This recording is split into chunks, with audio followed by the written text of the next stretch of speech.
So my election day roundup, the races that I was paying attention to, you had District 2 Rhode Island House race, United States House race. District number 2 goes to Seth Magaziner. Seth Magaziner crushes his opposition, 54%. The second place was 16%.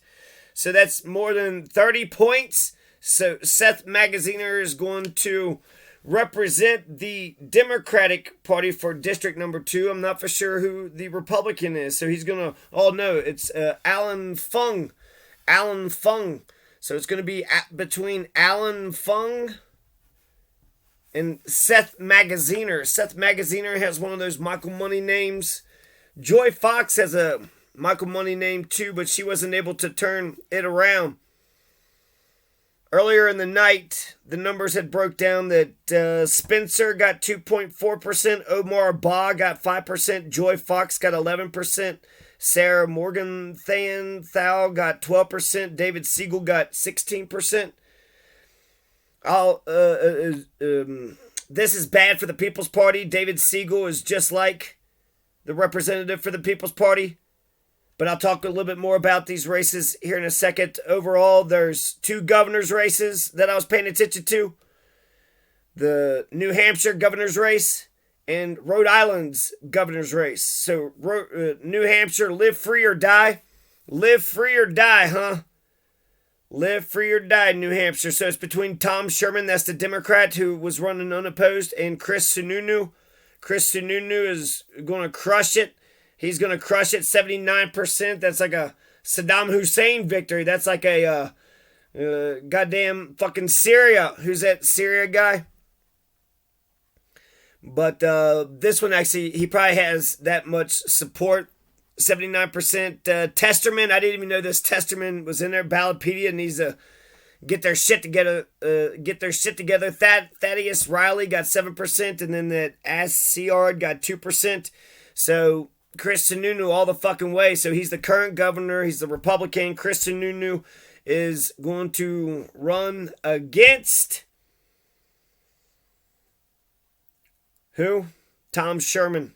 This is New Hampshire, the live free or die state. Why hasn't New Hampshire legalized marijuana? Because of Chris Sununu. And Tom Sherman, he's only kind of like for medical marijuana, so he's not really going to change things that much. Chris Sununu, I'll say that about him, he's nice. He's like, he's personable and friendly and warm. And so he's not your standard, shit, dirtbag, fucking batshit, crazy pile of shit Republican. He's kind. Chris Sununu versus Tom Sherman. Tom Sherman, he's a nice guy too. So they're actually 2 nice guys. They should have great conversations. They should have a McKee and Obama kind of debate or conversation, not even a debate. Don't even have a moderator. They just talk about 3 main topics or something, or have each other just ask each other questions. Or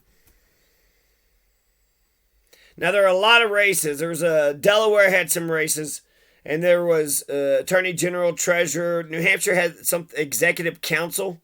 So if you want Chris Sununu or Tom Sherman, apparently they don't control the money. The executive council controls the money, or they have a lot of power when it comes to the purse strings. And they're very competitive. So there was like 5 positions, and they all seemed like they were competitive. So Chris Sununu is going to take the Republican nomination.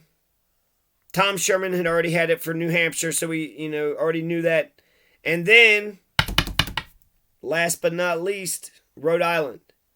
Rhode Island, the smallest but most important state in the Union, because we treat everyone the way the way that you treat the least of my brethren. That which you do unto the least of my brethren, you do unto me.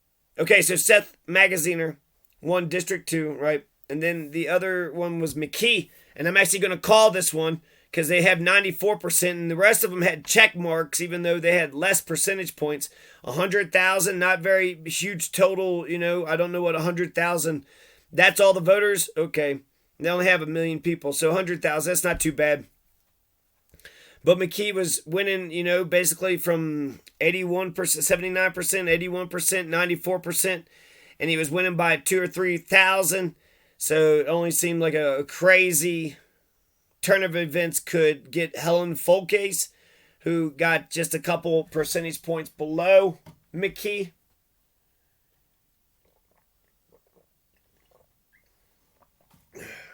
McKee was appointed, I think, and he's been in there for only a year.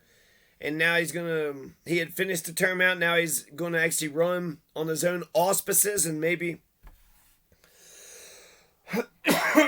probably, people like continuity. They also like the incumbent. So in a way, McKee, even though he's the Democrat, McKee would be the conservative choice. He'd be the status quo conservative choice. He's only been in there a year, so he'd be both the conservative and the rebellious. He's the change agent and the status quo. Fulques, Gorbea, Matt Brown, Louis Muniz. Matt Brown and Louis Muniz. I can't believe they got their asses kicked so fucking resoundingly. They're my two favorite candidates. And I'm sure they knew Matt Brown is endorsed by Bernie Sanders, and Louis Daniel Muniz just a fucking badass. Watch out for him. He's gonna, kick ass and take. He's gonna be governor of Rhode Island one day. You all should put him in charge of, I don't know, transportation or something. Just a very smart, intelligent, headstrong. When I think about if I was to run a campaign, how I'd want to do it, I think I would want to do it the way that Louis Daniel Muniz does it. Just strong, serious, a radical. I want fundamental change. Maybe people don't want it 1 year. Maybe people might want, the American people. Then they have like a revolution. I heard that there's a revolution. Anyways, I like that Louis Muniz. Matt Brown and Louis Muniz, they only got, 12%. Fucking 11% between the two of them. They should have united, and then they should have endorsed one of the three. They could have got Gorbea. They could have cornered Gorbea and got three main planks that they agreed on, get her to agree on them, if she had already agreed with them or not, but give them a hard yes, put them in the platform, and then once you get those victories, then go behind Gorbea, and you need ranked choice voting. That's the biggest glaring problem of all these elections. All these states need, you got to go to New York City to get ranked choice voting. You got to go to Hollywood, Oscars. You got to go to Telluride, Basalt. You got to go to, Minneapolis or Minnesota, and a couple cities out west. There's only a couple cities that do it. Maine's supposed to do it, but they're not doing it for the governor's race. New York City's doing it, but the governor's race isn't doing it. Here's that Nellie Gorbea addressing her supporters. She just lost, so,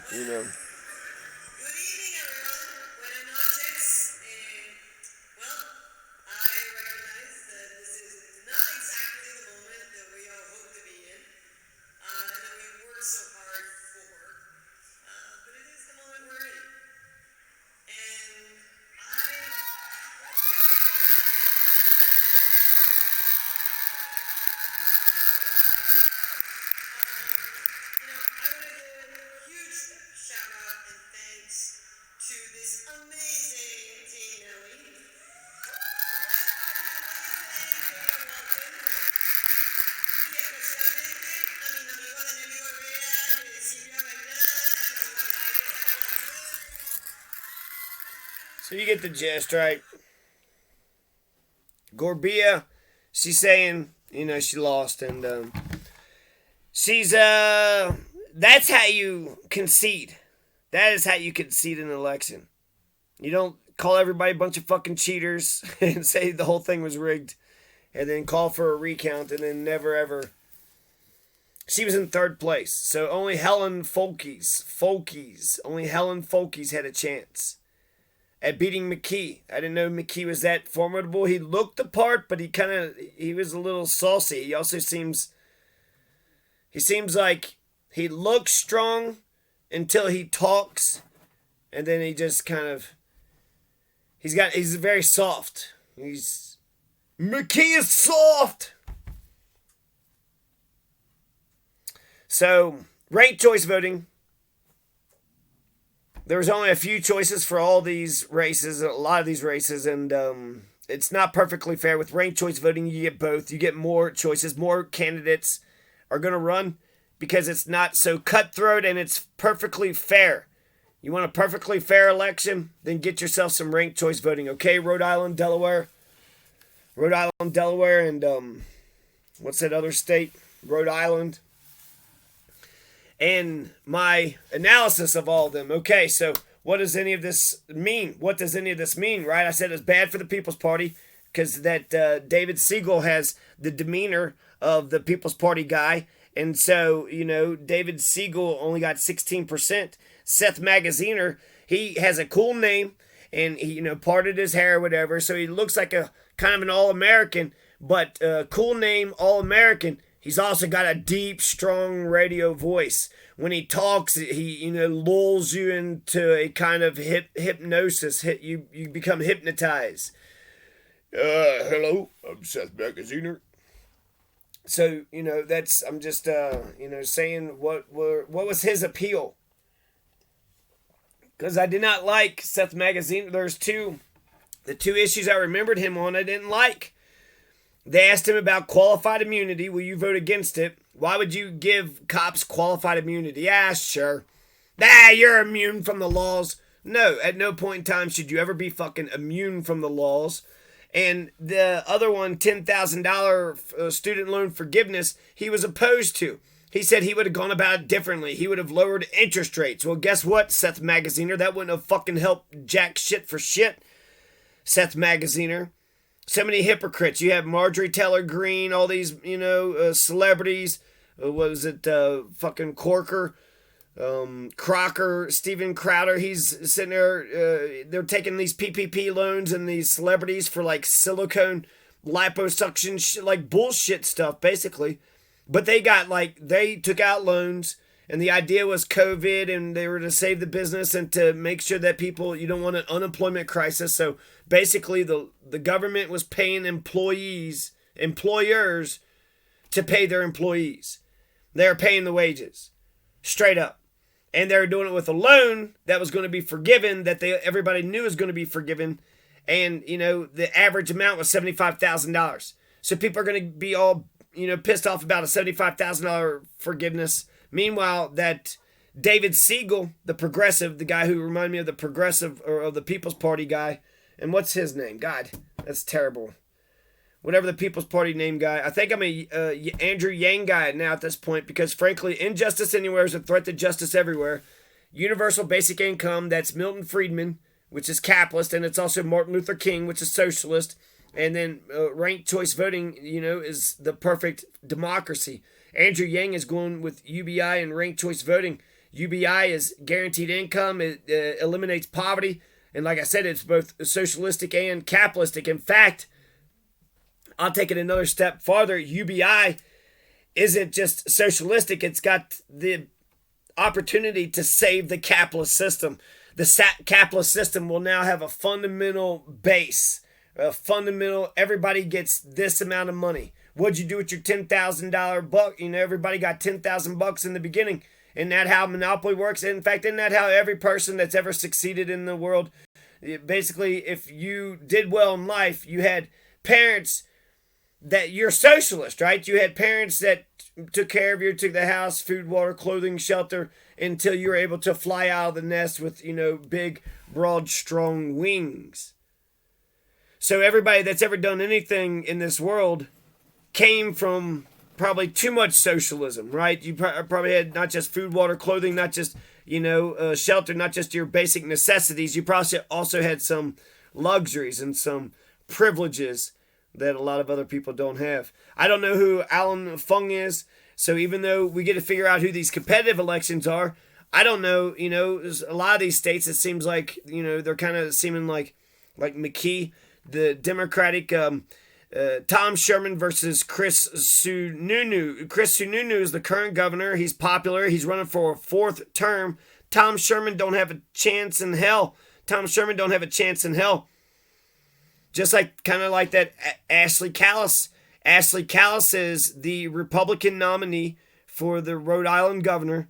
And the Democratic Party Rhode Island nominee is most likely McKee. I'm calling it. I think it's McKee.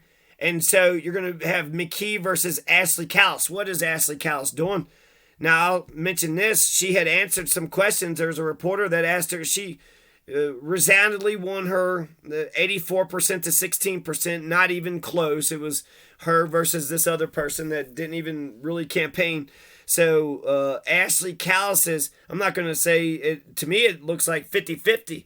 It looks like the country could go one way or another, and they are kind of, agnostic when it comes to political party. They want the best person for the job, and when the economy or when crap and when things aren't, they'll punish the person in power. So, but it looks to me that New Hampshire is going to have Chris Sununu as its governor come November, and it's going to have this Mr. McKee. I don't know who, Tom McKee, George McKee, this Mr. McKee. So Mr. McKee is going to become the governor, most likely, come November of Rhode Island. The Democrat is going to be the governor of Rhode Island, and the Republican is going to be the governor of New Hampshire, most likely. Now, it's possible Tom Sherman, I don't know, puts on a goddamn American bandana. Ashley Kalus puts on a rainbow bandana. Or maybe Ashley Kalus just gets super progressive. Tom Sherman, he's got some...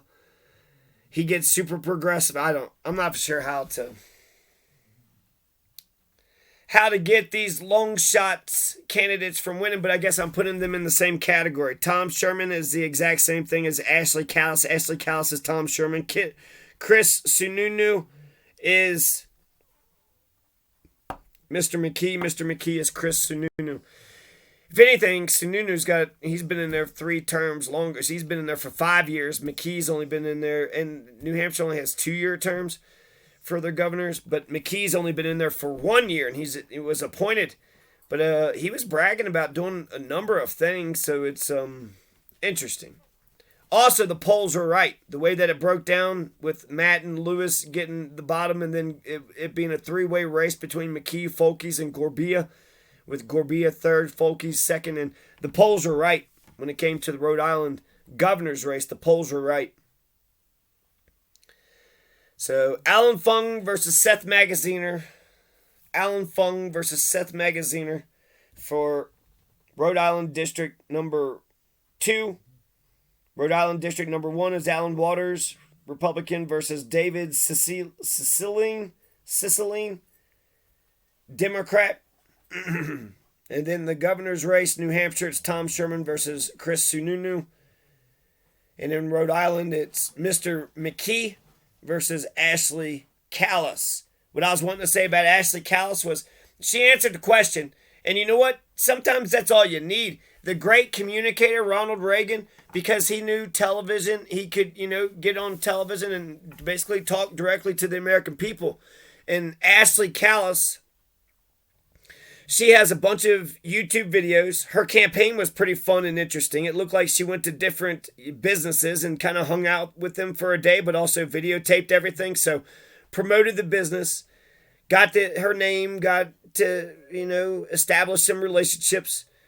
But she was out there. That's my main thing, is that I don't know how, radical or not she is.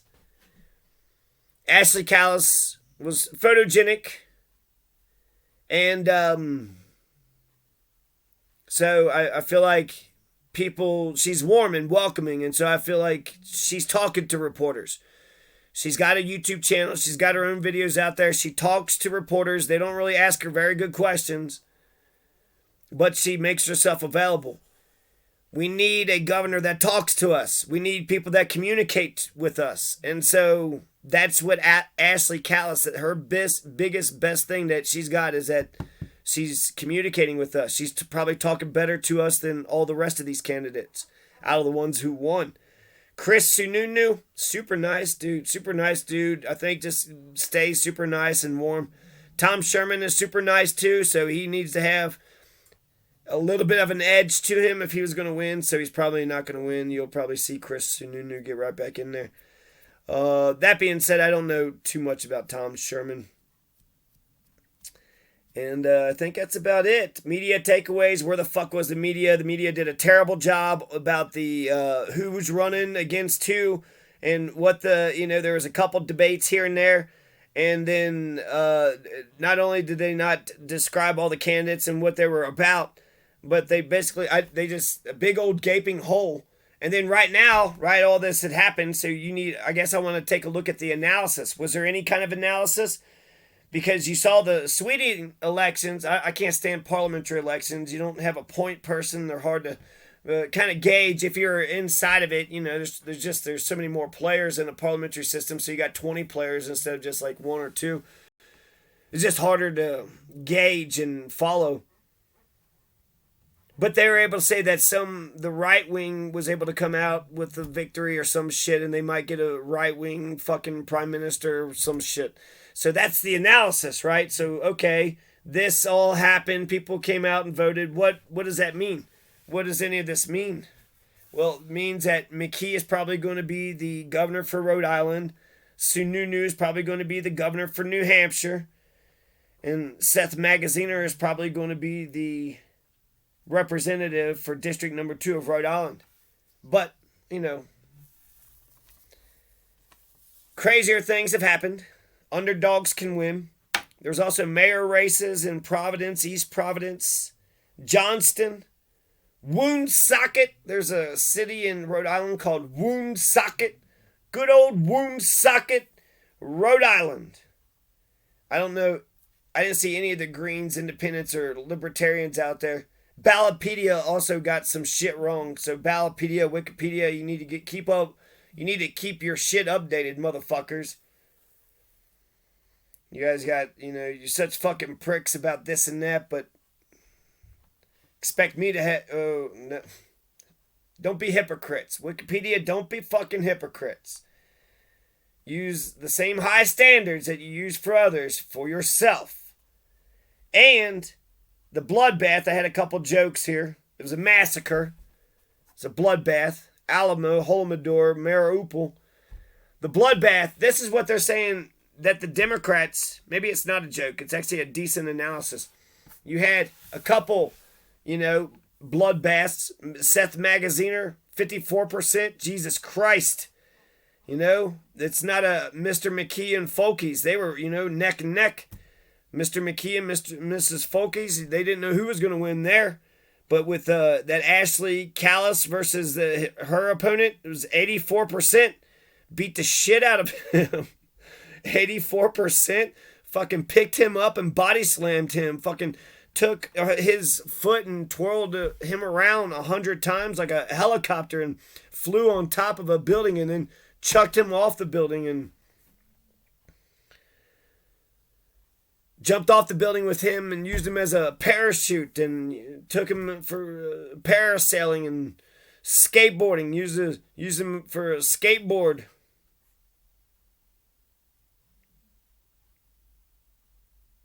So, yeah, Ashley Kalus fucking beat the shit out of her opponent way worse than Seth Magaziner beat, his opponents.